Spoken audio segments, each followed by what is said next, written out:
Hello everyone, welcome back to my channel. I am Abhishek. Chapter 20 कर रहे हैं, menstruation. Exercise 20A का आज हम क्वेश्चन नंबर 22 करेंगे। क्वेश्चन नंबर 21 तक हमने ऑलरेडी सारी वीडियोस बना दी हैं, आप जाके चैनल पे वीडियोस देख सकते हो। ठीक है, हमने ऑलरेडी सारी वीडियोस अपलोड कर दी हैं। आज हम 22 क्वेश्चन करेंगे। सो क्वेश्चन नंबर 22 कह रहा है the total surface area of a hollow cylinder which is open from both side is 3575. Area of the base ring is 357.5 centimeter square and height is 14 centimeter. Find the thickness of the cylinder. देखो, पहली बात तो आप समझो कि एक hollow cylinder आपको दे दिया है। ये है हॉलो सिलेंडर, ठीक है। ये है हॉलो सिलेंडर, एक हॉलो सिलेंडर आपको दे दिया है। और इस हॉलो सिलेंडर में आपको बोल दिया है कि ये जो हॉलो सिलेंडर है ये ओपन है फ्रॉम बोथ द साइड। ठीक है, टॉप और बॉटम से ये ओपन है। ठीक है, तो टॉप और बॉटम से ओपन है तो कुछ ऐसा हॉलो सिलेंडर बना होगा आपके सामने, कुछ ऐसा हॉलो सिलेंडर आपके सामने बना होगा। ठीक है, कुछ ऐसा हॉलो सिलेंडर आपके सामने बना होगा, राइट। आपसे बोल दिया कि इसका जो टोटल सरफेस एरिया है, जो भी हॉलो सिलेंडर का टोटल सरफेस एरिया वो गिवन दे दिया आपको। कितना दे दिया? 3575। और area of the base ring दे दिया। बेस रिंग कौन सा? देखो, बेस रिंग ये वाला रिंग, ये जो बेस टॉप और बॉटम पे जो ये जो ठोस पार्ट रहता है ना, जो सॉलिड पार्ट रहता है, उसका एरिया दे दिया। तो area of the base ring दे दिया। ये जो ब्लू वाला सर्कल है तो खाली हुआ रहा होगा, ये वाला देखो, यहाँ पे देखो, ये वाला, ये सॉलिड पार्ट का एरिया दे दिया। कितना दे दिया? This is given as 357.75। तो area of the base ring दे दिया, मतलब नीचे वाला बेस का एरिया दे दिया 357.5 सेंटीमीटर स्क्वायर। और हाइट दे दी इस हॉलो सिलेंडर की, कितनी हाइट दे दी? 14 सेंटीमीटर। तो पहली बात तो टोटल सरफेस एरिया मैं आपको बता देता हूँ। अगर मैं हॉलो सिलेंडर का टोटल सरफेस एरिया देखूँ तो क्या होता है? देखो, बाहर वाला सर्कल, आप बाहर वाला सिलेंडर देखो, तो अगर मैं बाहर वाले सिलेंडर का एरिया देखूँ तो ये कितना आ जाएगा? 2πRH। आप बोलोगे सर 2πRH क्यों, कैपिटल आर क्यों लिखा आपने? तो कैपिटल आर इसलिए लिखा, ध्यान से देखो, यहाँ सेंटर से इस सिलेंडर का, जो बड़े वाले सिलेंडर और छोटे वाले सिलेंडर का सेंटर यहाँ रहा होगा, और यहाँ से यहाँ तक की डिस्टेंस कैपिटल आर रही होगी। मतलब बड़े वाले सिलेंडर तक की सेंटर से डिस्टेंस कैपिटल आर रहती है। ठीक है, इसलिए मैंने बड़े वाले जब सर्कल का, बड़े वाले जब सिलेंडर का मैंने कर्व सरफेस एरिया लिया तो क्या लिया? 2πRH, क्योंकि एक सिलेंडर का जो कर्व सरफेस एरिया होता है 2πRH। यहाँ पे रेडियस कैपिटल आर है, इसलिए मैंने 2πRH रखा। उसके बाद देखो, ये छोटे वाले, अंदर भी तो सिलेंडर है, अंदर भी तो सिलेंडर है, हॉलो सिलेंडर है। आप अंदर वाला भी तो सरफेस होगा, अंदर वाले सरफेस को भी टच कर सकते हो। तो अंदर वाले सरफेस के लिए जो फॉर्मूला बनेगा वो बनेगा अंदर वाले सिलेंडर का कर्व सरफेस एरिया। ठीक है, क्योंकि ये कर्व सरफेस एरिया होगा, ये वाला अंदर वाला सिलेंडर जिसे आप छू पाओगे। तो कर्व सरफेस एरिया क्या होगा? अब अंदर वाला सिलेंडर ध्यान से देखो। ओहो, एक सेकेंड, एक सेकेंड, मैं फिर से बना देता हूँ।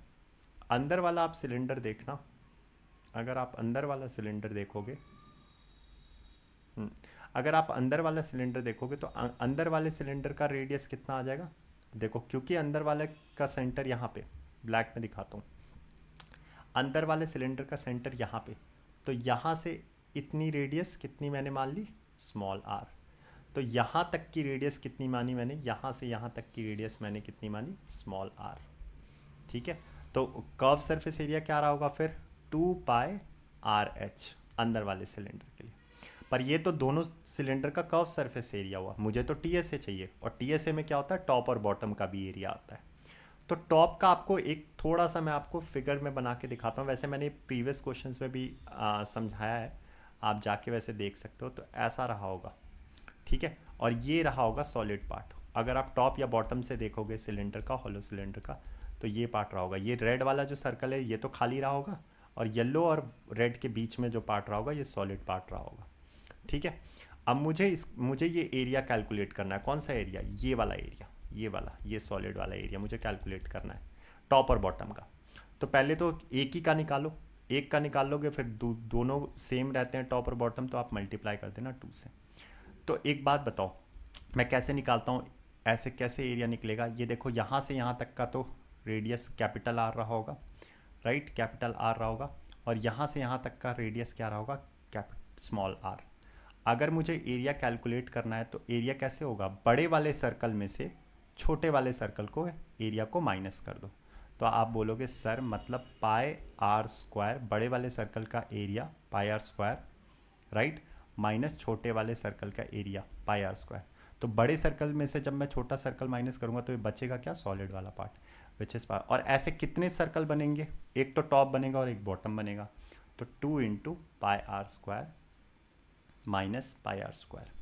तो ये होगा मेरा टी एस ए। तो मैं टी एस ए में क्या लिखूंगा, एक और चीज़ ऐड हो जाएगी, 2 pi are square minus pi are square. तो ये बनता है मेरा क्या, मेरा T S A 2 pi are H, 2 pi capital R H plus 2 pi are H small R H, ठीक है, अंदर वाले सिलेंडर का curve surface area, then top और बॉटम का area which is 2 pi are square minus pi are square, ठीक है।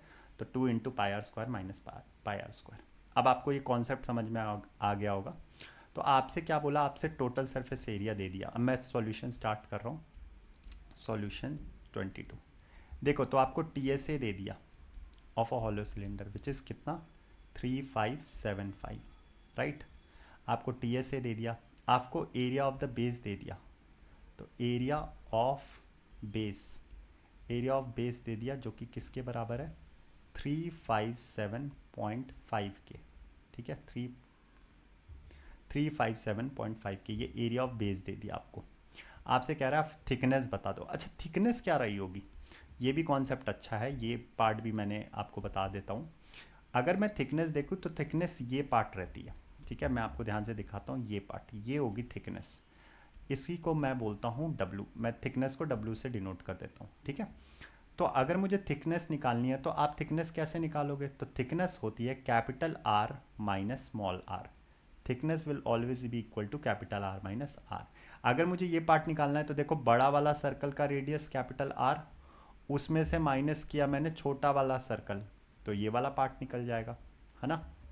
बड़े वाले सर्कल में से ये वाला पार्ट मैंने माइनस किया, छोटा वाला रेडियस, तो capital R minus small r will be the thickness, ठीक है। आपको ये बात समझ में आई, इतनी बात आपको समझ में आनी चाहिए। तो मुझे थिकनेस पूछ रहा है, मुझसे क्या पूछ रहा है, मुझसे थिकनेस पूछ रहा है, और थिकनेस क्या होती है, थिकनेस को मैंने W मान लिया, और W is nothing but R minus r, this is called thickness. अच्छा तो देखो पहली बात तो ध्यान से देखो, आप इन क्वेश्चन में थोड़ा सा आपको दिमाग लगाना है। ये देखो आपको टी एस ए दिया है 3575 और area of the base ring दिया है 357.5। इसका मतलब ये कि देखो आपको क्वेश्चन में कैलकुलेशन बढ़ेगी अगर आप बेसिक से जाओगे, ठीक है, निकालने जाओगे आर और माइनस आर, तो आपकी कैलकुलेशन भी बढ़ेगी और आपको मुश्किल भी होगी निकालने में, ठीक है। तो आपको जब ऐसी वैल्यूज़ देती है तो आप टी एस ए लिखो, टी एस ए, और उसको डिवाइड कर दो किससे, area of the base ring. ऐसा क्यों कर रहा हूँ अभी दिखाता हूँ। अगर मैं टी एस ए को area of the base ring से डिवाइड करता हूँ, एरिया ऑफ द बेस, ठीक है, एरिया ऑफ द बेस, तो इससे मेरी कैलकुलेशन बहुत आसान हो जाएगी। देखो टी एस ए तो ऊपर मैं लिखूँगा 2 pi capital R H plus 2 pi are H plus 2 pi are square minus pi are square, ठीक है, ये हो गई मेरी टी एस ए। और area of the base ring क्या होता है आपको पता है, ये होता है area of the base ring.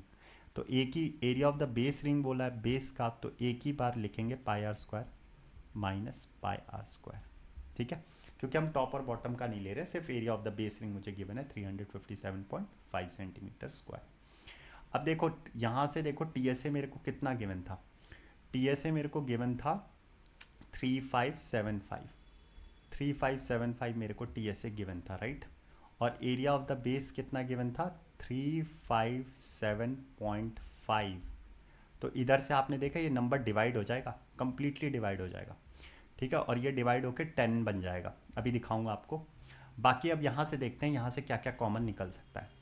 देखो अगर मैं कॉमन निकालने जाऊँ तो कॉमन 2 पाई निकल सकता है, ठीक है, 2 पाई, तो मैंने 2 पाई कॉमन निकाला, यहाँ से r इंटू एच, फिर स्मॉल r इंटू एच, ठीक है, प्लस यहाँ से मेरा क्या निकल गया, 2 पाई कॉमन निकल गया, 2 पाई और r square minus are square रह गया, ये रह गया मेरा ब्रैकेट में।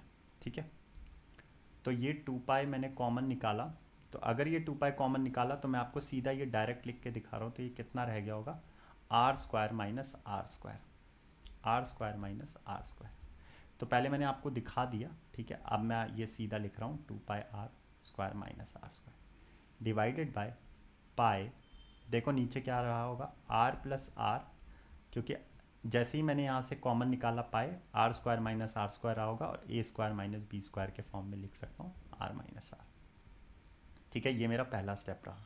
थोड़ा सा अब इसको नीचे करूँगा, फिगर आप समझ चुके हो, अब आगे हम थोड़ा सा सॉल्यूशन को देखते हैं। अगर मैं आपको ध्यान से दिखाऊं तो ये तो कैंसिल आउट हो गया है, देखो यहाँ पॉइंट हट गया 0, 3575 0 को कितने टाइम्स काटेगा, 10 टाइम्स काटेगा, तो मैं यहाँ पे 10 लिख रहा हूँ। ठीक है, ये इक्वल्स टू 10 आ गया। ठीक है, और यहाँ से देखो, यहाँ से अगर आप ध्यान से देखोगे तो ये पाई से पाई कैंसिल आउट हो गया। ठीक है, अब आप सॉल्व कर सकते हो। ठीक है, कैसे सॉल्व कर सकते हो, देखो यहाँ पे 2 रह गया, 2 इंटू, ध्यान से देखो, अगर आप फिर से एक चीज़ देखोगे तो यहाँ से r प्लस, देखो यहाँ पे कॉमन निकल जाएगा h, तो मैंने यहाँ पे h कॉमन निकाला और अंदर क्या बचा, r plus r, right. h common निकाल लिया यहाँ से, h तो सेम था हॉलो सिलेंडर के लिए, है ना। तो देखो ये h मैंने निकाल दिया, और यहाँ पे ध्यान से देखो, यहाँ पे क्या बन गया, r plus r and then r minus r, right, यही बनेगा, और इसको ब्रैकेट में बंद कर दिया। और नीचे देखो, नीचे क्या बचेगा आपके पास, r प्लस आर, क्योंकि पाई तो कट चुका है, और r माइनस आर बचेगा। तो ये तक अभी तक की कहानी थी। ठीक है, अब देखो, अगर मैं आपको फिर एक चीज़ दिखाऊं तो ये 2 से तो 10 जा कट जाएगा 5, इसने तो काम ही ख़त्म कर दिया, इस 10 का 5 बना दिया। यहाँ से मैं r प्लस आर कॉमन लूँगा। अब आप बोलोगे सर r प्लस आर क्यों, r प्लस आर s से मल्टीप्लाई हो रहा है, r plus r r minus r से मल्टीप्लाई हो रहा है, तो मैंने r प्लस आर मल्टीप्लाई ले लिया, बाहर कॉमन ले लिया, अंदर क्या बचा, h प्लस, ध्यान से देखो, r माइनस आर। ठीक है, और यही मेरी थिकनेस है, यही मेरी थिकनेस है। ठीक है, तो अभी आपको दिखेगा, अब h plus r minus r, यहाँ पे क्या हो गया, r प्लस आर, और r माइनस आर नीचे रह गया, राइट। ये r प्लस आर से r प्लस आर कट गया, देखो सब कटते जा रहा है, आपकी कैलकुलेशन कुछ हो ही नहीं रही है। ठीक है, तो अगर आपको कॉमन निकालना आता है, आपको बेसिक मैथ्स आती है, तो आप ये क्वेश्चन कर लोगे। जिसको कॉमन निकालने में दिक्कत है, बेसिक मैथ्स टफ है, मतलब पहले से उतना उसको टफ लगती हो, पहले से प्रैक्टिस उतना नहीं किया है, तो उसके लिए मुश्किल रहेगा। तो यहाँ से क्या हो गया, r प्लस आर कट गया, तो 5 इक्वल्स टू आ गया h आ गया, r माइनस आर मेरी थिकनेस थी, इसी को मैंने w मान लिया। ठीक है, इसी को थिकनेस मैंने मान लिया w, ये देखो यहाँ पे मैंने w मान रखा था, w is equal to r minus r. अब मैंने इक्वेट किया, और यहाँ से r माइनस आर, ये मेरा w, क्योंकि नीचे r माइनस आर बढ़ रहा है, ये भी थिकनेस है। तो अगर आप ध्यान से देखो तो ये तो h प्लस w, अगर आप देखो तो यहाँ पे वैल्यू आप रख लो, हाइट दे रखी है मेरे को, अगर आपने ध्यान से देखा नहीं था क्वेश्चन में, तो हाइट दे रखी है हॉलो सिलेंडर की 14, तो हाइट दे रखी है, तो लिख लो 14 प्लस w अपॉन w, ये w इधर क्रॉस मल्टीप्लाई होगा तो कितना आ जाएगा, आपका आ जाएगा 5w is equal to 14 plus w। इसका मतलब क्या हो गया, 4w, 4 times thickness is equal to 14, तो थिकनेस इज इक्वल टू 14/4, और 14/4 अगर आप इसको करोगे तो कितना आ जाएगा, 4 3 ज़ा 12, बचा क्या 2, तो 3.5 सेंटीमीटर, ये आ गई आपकी thickness. This will be the answer. तो इतना ही था आपका सॉल्यूशन अगर आप करते, वरना अगर आप लंबा जाओगे तो फिर बहुत मुश्किल है। आपको कुछ नहीं करना है, टोटल सरफेस एरिया को एरिया ऑफ द बेस से डिवाइड कर दो, और फिर फॉर्मूला जैसे ही आप लिखोगे सब चीज़ कटते जाएगी। ठीक है, लास्ट में आपका क्या आ जाएगा, आपका height plus thickness upon thickness आ जाएगा, विच इज़ इक्वल टू 5। आप सॉल्व करोगे तो आपका आंसर आ जाएगा 3.5 सेंटीमीटर। आई होप आपको ये क्वेश्चन समझ में आया होगा। Thank you and have a nice day, bye, take care.